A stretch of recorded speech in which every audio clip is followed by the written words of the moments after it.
एक बेईमान दुकानदार कोई वस्तु क्रय मूल्य पर बेचने का निर्णय लिया, परंतु त्रुटिपूर्ण वाट का प्रयोग करके 11.1/9% का लाभ कमाता है। 1 किलो के स्थान पर वह कितना वस्तु देता है? 1 किलो के स्थान पर वह कितना वस्तु देता है? कह रहा है कि हम जितना में खरीदे हैं उतने में आपको दे रहे हैं। ऐसा हो सकता है कि कोई जितना में खरीदेगा उतने में देगा? ऐसा नहीं हो सकता है। तो वह क्या कर रहा है कि वाट तौलने का जो वस्तु है उसमें वो गड़बड़ी कर रहा है। कितना का चोरी कर रहा है ये नहीं पता है, कितना का चोरी कर रहा है वही तो बताना है कि 1 किलो के स्थान पर वह कितना वस्तु देता है। तो सबसे पहले हम जान ले कि ये लाभ कमाता है 11.1/9। 11.1/9 का मतलब हो गया 11 9 99 100/9 गुने 100 प्रतिशत के लिए ये 2 जीरो से 2 जीरो कट गया 1/9। 1/9 हो गया, 1/9 हो गया कि ना। यानी कि 100 रुपए की वस्तु है, 100 रुपए की 100% की वस्तु है, तो वह कितना में बेच रहा है? 9 की वस्तु 10 में बेच रहा है। लाभ हो रहा है।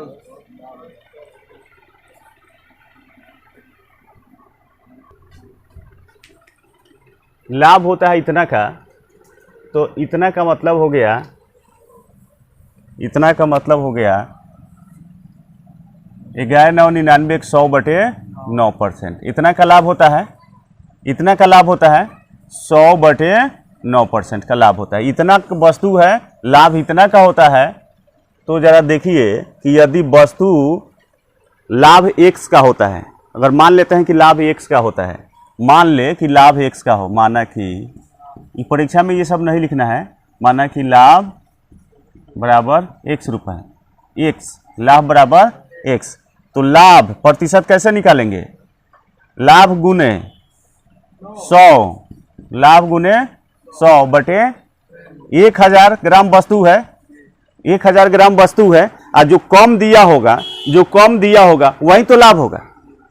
मतलब 1000 ग्राम की कोई वस्तु है, 1 किलोग्राम की वस्तु है, 1 किलोग्राम वह देने का बात करता है, लेकिन 1 किलोग्राम के स्थान पर कम तौलता है। तो कितना कम तौल रहा है? जितना तो कम तौल रहा होगा वही ना लाभ हो रहा है उसको। जितना कम तौल रहा है वही तो लाभ हो रहा है। दाम जितना कहा है उतने में बेच रहा है, जितना में खरीदा है उतने में बेच रहा है, तक वाट में प्रयोग कर रहा है त्रुटि का। तो इतना कम दे रहा है, मान लिए कि इतना कम दे रहा है, वही तो लाभ हुआ उसका, इतना कम दे रहा है। तो जितना वस्तु गोदाम से निकलता है, पहले भी बताया है कि जितना वस्तु गोदाम से निकलता है उसी को ना बटा में रख लिखते हैं। जितना वस्तु गोदाम से निकला, जितना वस्तु उसको हम दिए उसी को ना बटा में लिखते हैं। तो जितना वस्तु बट दिए उसको, तो कितना दिए? 1000 के जगह पर 100 को 1 से कम कर दिए, 1 से कम कर दिए, तो 1 से कम कर दिए हैं, तो ये इतना गोदाम से निकला है, और जितना कम दिया वही उसको लाभ हुआ है। तो ये क्या हो गया? लाभ प्रतिशत हो गया। बता रहे हैं, बता रहे हैं फिर ये लाभ प्रतिशत हो गया, और यह भी क्या है? लाभ प्रतिशत है, दोनों उसी का लाभ प्रतिशत है। तो लाभ प्रतिशत हो गया ये। अभी 100 से 100 कट गया, आई हो गया, गुना करेंगे तो 9x, 100 1000 घटावे 1 बराबर 9x माइन 1000 और 9 व 1 10x, इससे ही कट गया, x बराबर 100, x बराबर 100। यानी कितना कम दिया था वो? 100 ग्राम जो लाभ हुआ है उसको 100 ग्राम कम दिया था। तो 1000 के जगह पर वह 100 ग्राम कम दिया, तो दिया कितना उसको? 900 ग्राम। तो ये इसका उत्तर होगा 900 ग्राम। आइए एक बार और समझते हैं, एक बार और समझते हैं, एक बार इसको और समझते हैं, ध्यान रखिएगा, एक बार और समझते हैं। किसी भी क्रय मूल्य को, कॉस्ट प्राइस को, सीपी को हमेशा 100 मानते हैं, 100%। सीपी हो गया 100%, और उसके बाद लाभ कितना हुआ है? लाभ हुआ है 11.1 1/9 यानी कि 11,999 100/9 9 इतना परसेंट का लाभ हुआ है। 100/9% इतना परसेंट का लाभ हुआ है। हम मान लेते हैं कि गोदाम से एक्स, अच्छा कोई भी वस्तु लाभ का जो हम जितना में खरीदे हैं उतने में बेच रहे हैं, तो कहीं ना कहीं माप में हम इधर उधर कर रहे होंगे, तो जितना कम देंगे वही तो फायदा होगा हमको। अगर 1000 के बदले 900 ग्राम देते हैं, 1000 के बदले 900 ग्राम देते हैं, तो हमें कितना का फायदा हो गया? 100 ग्राम का फायदा हुआ कि नहीं? 1000 के बदले 800 ग्राम का देते हैं तो कितना का फायदा हो गया?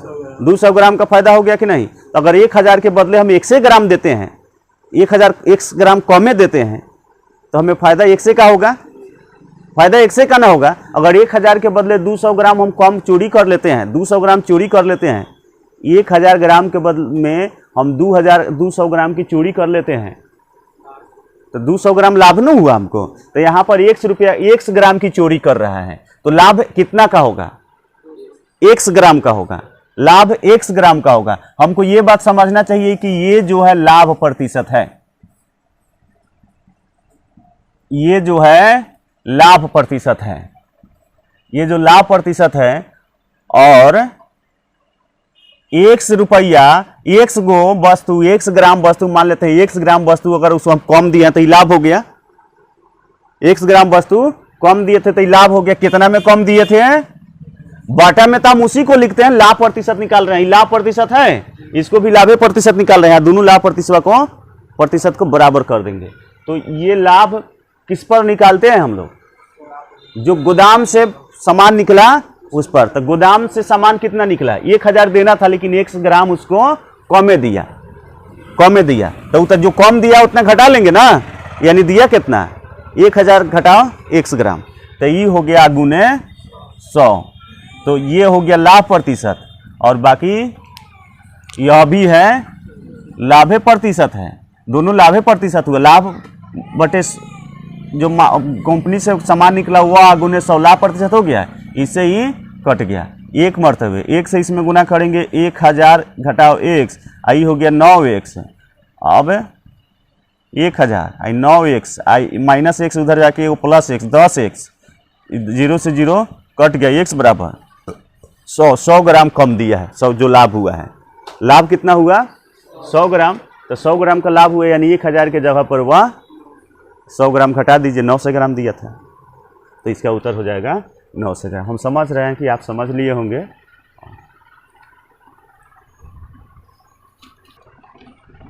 दो प्रकार के चाय का मूल्य क्रमशः 180 रुपये किलो है और 200 रुपये प्रति किलोग्राम है। इन्हें 5:3 के अनुपात में मिला करके मिश्रण को 210 रुपये प्रति किग्रा की दर से बेच देता है। तो लाभ प्रतिशत निकालना है। चाय खरीदता है, एक खरीदता है 180 रुपये किलो, दूसरा का खरीदता है 200 रुपये किलो। 180 रुपये को खरीदता है, 200 रुपये दूसरी चाय खरीदता है। एक प्रकार की चाय 180 रुपये किलो प्रति खरीदता है, दूसरी प्रकार की चाय 200 रुपये प्रति किग्रा खरीदता है। और दोनों को क्या कर दिया? मिला दिया। किस अनुपात में मिलाया? 5:3 के अनुपात में मिलाया। 5:3 के अनुपात में मिलाया। अगर 5 किलो 180 रुपये किलो वाला मिलाया है, पहले तो 180 ना है, तो 180 रुपये किलो वाला चाय 5 किलो मिलाया है, तो 200 रुपये किलो वाला चाय उसमें कितना किलो रहेगा? 3 किलो रहेगा। इस अनुपात में मिश्रण बनाया है, मिला दिया उसको। उधर से 180 रुपये किलो वाला चाय और फिर एक 200 रुपये किलो वाला चाय को मिला दिया उसमें। अब जो मिल गया उसको मिश्रण को बेच रहा है वह 210 रुपये प्रति किलो। 1 किलो बेच रहा है 210 रुपये प्रति किलो की दर से बेच रहा है। अच्छा, मान लेते हैं कि एक वस्तु है, एक डब्बा है, उसमें 5 किलो रख दिया 180 रुपये वाला चाय और 3 किलो रख दिया 200 रुपये वाला चाय। तो कुल कितना किलो चाय हो गया? 5 3 8 किलो चाय हो गया कि ना। और वो 8 किलो का चाय का मूल्य कितना हो जाएगा? विक्रय मूल्य, क्रय मूल्य। उस 8 किलो चाय का क्रय मूल्य कितना हो जाएगा? पूरा जोड़ देंगे 380 हो जाएगा। वो 8 किलो का चाय का दाम कितना हो जाएगा देख लीजिए। ये 5 किलो मिलाया है ना, एक वाला 5 किलो मिलाया, एक वाला दूसर का वाला 3 किलो, 5:3 के अनुपात में मिला देता है। यानी एक 5 किलो रखता है तो दूसर का 3 किलो रखता है, एक 10 किलो रखता है तो दूसर का 6 किलो रखता है। 5:3 में ही तो रखना है। तो 180 वाला मान लेते हैं कि 180 वाला जो चाय है वह 5 किलो मिलाया और जोड़, तो 180 रुपए के भाव से 5 किलो का दाम इतना हो गया कि ना। 180 रुपए के भाव से 5 किलो का चाय का दाम कितना हो गया, इतना गुना होगा कि ना। आज जोड़ 200 गुने 3, ये हो गया 200 रुपये प्रति किलो की दर से 3 किलो चाय मिलाया। मान लेते हैं कि 3 किलो ही चाय रखा और 5 किलो ही रखा, तो कुल हो गया कितना 900। 18×5 = 90, 900 प्लस 600 कितना किलो हो गया 1500 रुपया ना हो गया। 1500 रुपया हो गया। वस्तु कितना हो गया, वस्तु हो गया 5×3 8 किलोग्राम की ना। 1500 रुपया लागत मूल्य है, 1500 रुपया ना लगा। 5 किलो ई वाला मिलाया तो 18×5 = 90, एगो 0। 900 रुपया का ही चाय हो गया और 600 रुपया का ही चाय हो गया, 900 1500 रुपया का लागत हो गया। इतना चाय 8 किलो चाय का लागत कितना हो गया 1500। तो 1 किलो का लागत कितना होगा, 8 किलो का लागत 1500 और 8 किलो का विक्रय मूल्य कॉस्ट प्राइस सेलिंग प्राइस कितना होगा 210 रुपए के हिसाब से। तो 8 × 8, 8 दूनी 16, एगो 0, 1680। लागत मूल्य है 1500, बेचा है 1680 में। अब बताइए लाभ हुआ कि हानि हुआ, कितना का 180 का लाभ हो गया। कितना लाभ हमेशा कौन सी पर निकलता है, तो बटा में क्रय मूल्य लिख देंगे। कितना है क्रय मूल्य 1500, सभी वस्तु का क्रय मूल्य कितना है और गुने 100, 2 को 0 से 2 को 0 खत्म। आप 15 के 15, 15 दूनी 30, 12% लाभ होगा। 12% लाभ होगा। चलिए आते हैं एक बार और देखते हैं इसको एक बार और देखते हैं। 180 रुपये किलो के दर से एक प्रकार का चाय खरीदा है और दूसरे प्रकार का चाय 200 रुपये प्रति किलो की दर से खरीदा है। अब 5:3 के अनुपात में उसको मिला दिया, यानी 5 किलो 180 पहले ना है, 180 पहले है तो पहले का अनुपात 5 इसका होगा। तो 5 किलो 180 रुपये किलो वाला चाय 5 किलो मिला दिया, तो वो 5 किलो का दाम हो गया, 5 किलो का दाम हो गया 180 900 कि ना। और मिलाया है 3 किलो, मान लेते हैं 3 किलो मिलाया 200 रुपये। तो 3 किलो का 200 का हिसाब से 3 गुने 200 कुल हो गया 600। तो कुल 5×3 8 किग्रा का क्रय मूल्य हो गया 9×6 1500। 5×3 8 किग्रा का मूल्य हो गया 1500 कि ना। इसका विक्रय मूल्य कितना है 8 किग्रा का विक्रय मूल्य 8 किग्रा का विक्रय मूल्य 210 रुपये बेचा है। और कितना बेचेगा 8 किलो ना, 8 किलो बेचे खरीदा है और 8 किलो बेच देगा। तो 8 का हिसाब से हो जाएगा 8 × 8 8 दूनी 16 1 0 1680 रुपया में बेचा है, खरीदा है 1500 में, लाभ हुआ 180 का। कितना में क्रय मूल्य पर हमेशा लाभ प्रतिशत निकलता है तो 1500 बटा में 28 गुने 100, 2 को 0 से 2 को 0 खत्म। 15 × 15 15 दूनी 30, 12% लाभ होगा। हम उम्मीद करते हैं कि आपको समझ में आया होगा।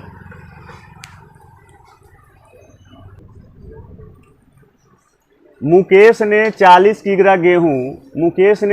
किग्रा गेहूं 12 रुपये 50 पैसे प्रति किग्रा की दर से तथा 25 किग्रा गेहूं 15 रुपया 10 पैसे प्रति किग्रा की दर से खरीदा। इन्हें मिला दिया, उनको मिला दिया। अब मिश्रण जो हुआ उसको किस दर से बेचेगा कि 10% का लाभ होगा। तो 10% लाभ का मतलब हो गया 10% का मतलब हो गया 10% का मतलब हो गया 1/10, यानी 10% के लिए बटा में 100 जीरो से जीरो कट गया 1/10। 10% का मतलब होता है 1/10, यानी 10 की वस्तु है, 10 की वस्तु कितना में बेचेगा 11, तब ना 10% का लाभ होगा। तो ये क्रयमूल्य हो गया, ये क्रयमूल्य हो गया और ये विक्रयमूल्य हो गया। तो अगर हमें तो क्रयमूल्य तो है ना बच्चों, जानकारी क्रयमूल्य जानकारी है, क्रयमूल्य की जानकारी हमें है। बस क्रयमूल्य हो जाएगा तो क्रयमूल्य इससे कई गुना है उतना ही गुना विक्रयमूल्य हो जाएगा, उतना ही गुना। तो क्रयमूल्य कितना है ये तो हम लोग निकाल ही सकते हैं, क्रयमूल्य कितना है ये तो हम लोग निकाल ही सकते हैं। 40 किग्रा है तब 12.50 गुने 40, ये हो गया 40 किलो के हिसाब से, 40 किलो का इसके हिसाब से दाम कितना हो गया 125 चौका 500, 125 चौका 500 और 2 जीरो, दशमलव के बाद 2 अंक है, 1 2 अंक छाट के दशमलव, 500 रुपया हो गया। और वहीं 15.10 के हिसाब से 25 किलो, इसका दाम कितना हो गया 378.5, 371 गुना करेंगे 371.5, 377। 25 एकम 25 के 5 हाथ में दू, 25 पर से 125 या 2 127 के 7 हाथ में 12 और 25 एकम 25 और 12 37। अब जोड़िए 505 7 7 5 3 8, ये इतना सभी का क्रयमूल्य हो गया, सबका क्रयमूल्य इतना हो गया कि नहीं, सबका क्रयमूल्य इतना हो गया। तो इसका क्रयमूल्य का मूल्य कितना है 877.50, इसकी वैल्यू इतना है, यानी इससे ही कई गुना है, इससे ही कई गुना है। भाग दे दीजिए 10 से, ऐसे दशमलव के बाद जीरो का महत्व नहीं रहेगा। 10 से भाग दीजिएगा तो 87.75, इससे इससे इतना गुना है तो इतना गुना विक्रयमूल्य भी हो जाएगा 87.75। 11 पचे 55 के 5 हाथ में 5, 11 सत्ते 77 और 5, 82 के 2 हाथ में 8, 11 सत्ते 77 और 8, 85 के 5 हाथ में 8, 11 अठे 88, 8 96, दशमलव के बाद 2 अंक है, 1 2 अंक छाट के दशमलव डाल देंगे, ये हो जाएगा उसका विक्रय मूल्य, ये हो जाएगा उसका विक्रय मूल्य। तो ये हो गया सबका विक्रय मूल्य। ये क्रय मूल्य है कितना का 40 और 25 65 किग्रा का क्रय मूल्य था। ये 40 किलो का क्रय मूल्य इतना, 25 किलो का क्रय मूल्य इतना, कुल क्रय मूल्य हो गया 40 और 25 65 किलो का क्रय मूल्य हो गया। ये 40 और 25 65 किग्रा का क्रय मूल्य ये हो गया, और ये भी किसका होगा 65 किग्रा का विक्रय मूल्य होगा। यह भी 65 किलो का क्रय मूल्य ये है तो 65 किलो का विक्रय मूल्य ही तो आएगा। तो 65 किलो का विक्रय मूल्य हो गया, तो 1 किलो का विक्रय मूल्य कितना होगा 965.25 बटे 65 से भाग दे दीजिए। 65 किलो का है तो 1 किलो का कितना होगा जानने के लिए 65 से भाग तो देंगे, तो 65 से भाग दे देंगे। 13 पचे 65, 5 एकम 5, 4 5 9 45, 1 5 3 15 0 50 25, फिर 13 से लगेगा क्या 13 एकम 13, 6 6 पर 3 उतरेगा, 6 पर 3 उतरेगा 63, 13 चौका 52, 13 चौका 52, बचेगा कितना 8 8 3 11, 13 एकम 13, 6 13 चौका 52, 8 और 3 11, 13 6 78, 13 7 91, 13 7 91, बचेगा कितना 9, तेरे एकम तेरे, 6 तेरे चौका, तेरे चौका तेरे एकम 6 तेरे चौका 52, बचेगा कितना 8 और 3 11, 110, तेरे 7 91, तो 9 और 10 19, 19 में 5 उतरेगा 195, तो कैसे हो गया, तेरे चौका 52, तेरे चौका 52, तेरे 7 91, तेरे 8 104 नहीं होता है, तेरे 8 104, तो बचेगा 7, 9 बचेगा, तो नहीं 6 बचेगा, तेरे 5 65, इतना ही उत्तर है ना। तो 1 किलो का दाम 14.85 होगा। तो इस हिसाब से वह बेचेगा, मिश्रण को इसी दर से बेचेगा। हम उम्मीद करते हैं कि आपको समझ में आया होगा। अगर नहीं समझ में आया होगा तो फिर से समझाते हैं, समझाएं? आइए समझाते हैं फिर से।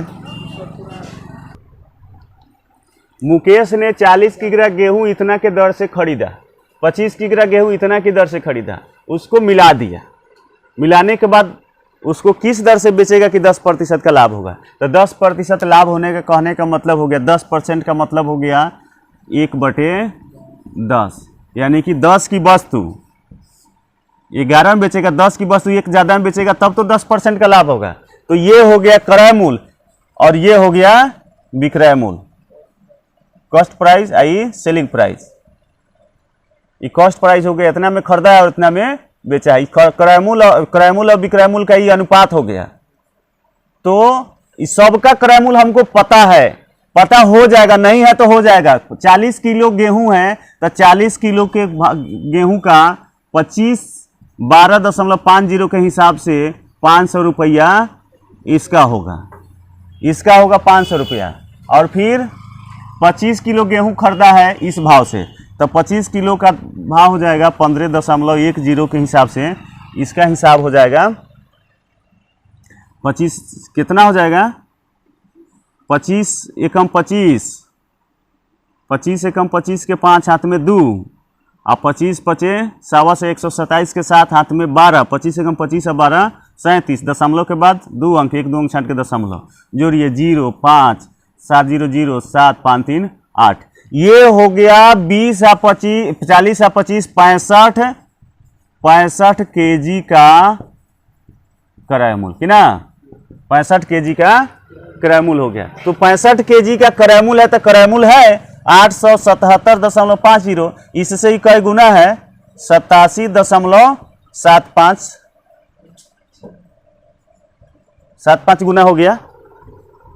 इससे इसमें हम भाग करेंगे तो इतना ही तो आएगा, इससे इसमें भाग करेंगे तो इतना आएगा। तो अनुपात इससे क्रय मूल्य, इससे क्रय मूल्य जो है इससे इतना गुना है तो विक्रय मूल्य भी इतना ही गुना होगा। तो विक्रय मूल्य हम निकाल लिए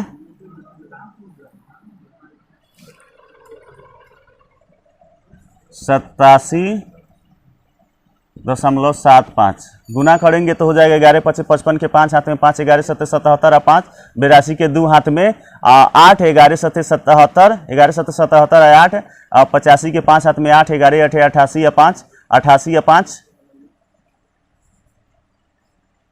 93, इतना हो जाएगा 935.25। ये है 65 किलो का विक्रय मूल्य, क्रय मूल्य 65 किलो का क्रय मूल्य है।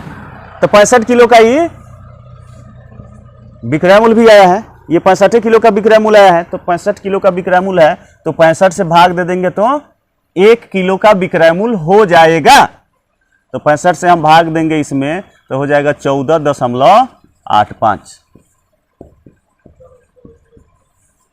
ये उत्तर होगा।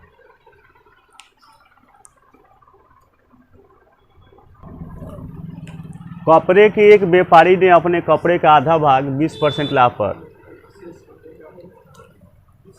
कपड़ा का आधा भाग 20% लाभ पर, शेष का आधा भाग 20% के हानि पर तथा शेष क्रय मूल्य पर बेच दिया। तो उसे कितने प्रतिशत का लाभ अथवा हानि हुआ? तो उसे कितने परसेंट का लाभ अथवा हानि होगा? उसे कितने परसेंट का लाभ अथवा हानि होगा? यह जानने के लिए आइए देखते हैं इसको कैसे बनता है। कपड़े का कोई भी क्रय मूल्य कुछ कुल होता है 100%। कोई भी क्रय मूल्य सीपी कॉस्ट प्राइस हमेशा 100% होता है, 100% होता है कि नहीं। तो 100% हो गया, तो आधा जितना कपड़ा है उसका आधा कितना होगा 50। 100% है तो आधा 50 हो गया, 50 गुने उसको कितना परसेंट के लाभ पर बेच रहा है 20% के लाभ पर बेच रहा है। इसको ऐसे ही बनाएंगे, 20% के लाभ पर बेच रहा है तो 20% लाभ का मतलब हो गया 120। 20% लाभ कितना हो गया 120 बटे 100। फिर जो बच रहा है उसका आधा, जो बच रहा है उसका आधा कितना हो गया, जो बच रहा है उसका आधा 50 बच रहा है, उसका आधा कितना हो गया 25। 25 का इस पर कितना हानि कमाता है या लाभ कमाता है, तो हानि का मतलब कितना हो गया 80 बटे 100। जो शेष बच रहा है वह कितना बच रहा है 25 को तो बच रहा है 50 ही 25 ही या 25 को और बच गया, उसको जितना था उतने पर उतने में बेच दिया। अब कटाइए 50 दूनी 100, 60 दूनी 120, 25 चौका 100, 20 चौका 80, 60 है 20 80 आई 105, 105% तो 105 में बेच रहा है। अब वस्तु कितनी की है, लाभ कितना हुआ 5%, 5% का लाभ हुआ। इसको ऐसे ही बनाएंगे, दिमाग में रखिएगा सेट, फिर से हम इसको समझाते हैं।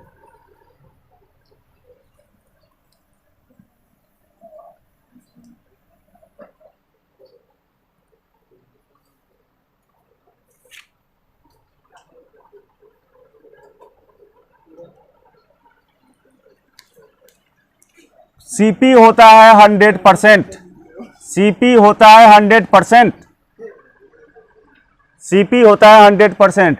तो 100% में 50%, आधा जो कपड़ा रखा है व्यापारी उसका आधा 20% लाभ पर बेच रहा है, तो आधा हो गया 50, 100 का आधा 50, 50 का जो बच रहा है वो 20% के लाभ पर बेच रहा है, तो 120% गुने बटे 100 और फिर जोड़ जो बचा है उसका आधा। अब 50 तो बचिए दिया, बच गया 100 में 50, तो 50 का आधा 25, इसको बेच रहा है 20% की हानि पर, तो 20% हानि का मतलब हो गया 80।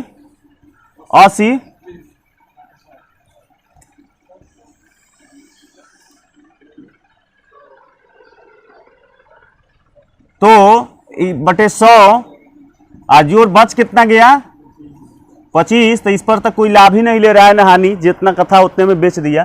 तो ये अब कटाइए, ये कट जाएगा 50 दूनी 100, 60 दूनी 120, 25 चौका 100, 20 चौका 80, तो 60 है 20 80 आई 105, 105। फिर से समझते हैं एक बार, दूसरे तरीका से समझाते हैं।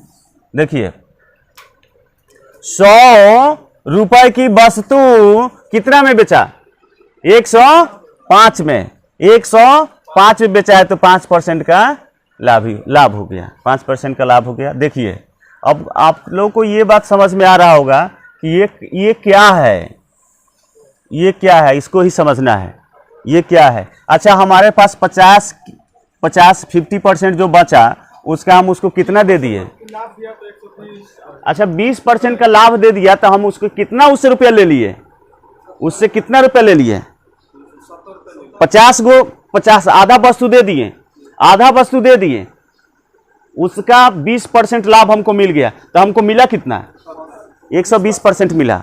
हमको 100 का वस्तु है लेकिन दे दिए 120 में, तब 120% लाभ नहीं हो गया, 120% हमारे पास हो गया। अब हमारे पास हो गया 50 का 120%, 50 का 120% के लिए बटा में 100 जोड़। अब जो बचा 50 का आधा, अब बचा है आधा 50, उसका आधा हो गया 25 का हम 20% हानि पर बेचे, यानी कि हमको मिलना था 100 लेकिन मिला कितना 80% दाम मिला, तो 80% दाम मिला तो 80% के लिए बटा में 100। अब बाकी जो था उसी दाम पर बेच दिया, 25 है तो 25 में बेच दिया, 50, 25 और 25, 100 नहीं हो गया, पूरा 100% समान हो गया। कटा दिए, 25 चौका 100, 20 चौका 80, 50 एकम 50 दूनी 100, 60 जोड़ेंगे तो हो जाएगा 105। यानी हमें रुपया कितना मिला? 105 है कितना के? तो 5 रुपया ज़्यादा मिला है, ये 5% का लाभ हुआ है। कम मिला रहता तो हानि होता। 50 किलोग्राम दूध के साथ पानी की कितनी मात्रा मिलाई जाए? 50 किलोग्राम दूध के साथ पानी की कितनी मात्रा मिलाई जाए कि मिश्रण को क्रय मूल्य पर बेचकर 10% का लाभ प्राप्त किया जा सके? जितने में दूध खरीदे हैं उतने में दूध बेचियो रहे हैं। आजकल दूध कुछ लोग दूध जो खरीदता है दूधवनिया कहते हैं उसको, तो वो लोग क्या करता है कि 5 रुपये किलो 40 रुपये किलो खरीदता है और 40 रुपये किलो बेचियो देता है, और तो लाभ निकल जाता है। तो उसमें करना क्या होता होगा? पानी मिला देता है। तो वही यहाँ बात है, 50 किलोग्राम दूध के साथ पानी की कितनी मात्रा मिलाई जाए? 50 किलोग्राम दूध के साथ पानी की कितनी मात्रा मिलाई जाए कि जो बेचेगा तो उसे 10% का लाभ हो जाएगा। तो 10% का लाभ हो जाएगा, तो 10% लाभ का मतलब हो गया 10% लाभ का मतलब हो गया 1/10। 10% का मतलब ही तो होता है 10% के लिए बटा में 100, आई 0 से 0 कट गया 1/10। यानी 10 की वस्तु है, अब बेच कितना में रहा है? 11 में। तो पहले 10 रहा होगा, पहले 10 रहा होगा, अब कितना हो जाएगा वस्तु? कितना वस्तु लाभ हो रहा है? कितना किलो? 5 गुना है, तो इसमें 5 गुना 11 पचे 55। कितना पानी मिलाएंगे? 5 लीटर पानी मिलाएंगे। 5 लीटर पानी मिलाएंगे। 5 लीटर, इसको ऐसा ही बनाएंगे। एक बार और समझते हैं।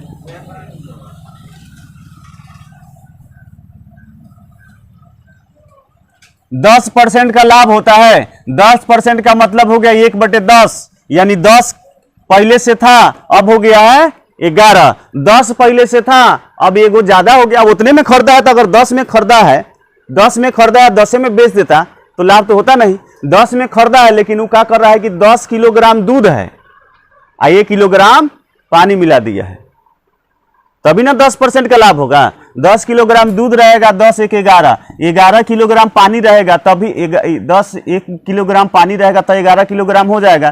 तो 1 किलो जो लाभ हो रहा है, यही 1 किलो लाभ ना हो रहा है, उसको लाभ कितना हो रहा है? 10 किलो पर 1 किलो लाभ हो रहा है। 10% लाभ हो रहा है। 10% लाभ का मतलब हुआ 1/10, यानी 10 किलो पर 1 किलो लाभ हो रहा है, यानी पहले से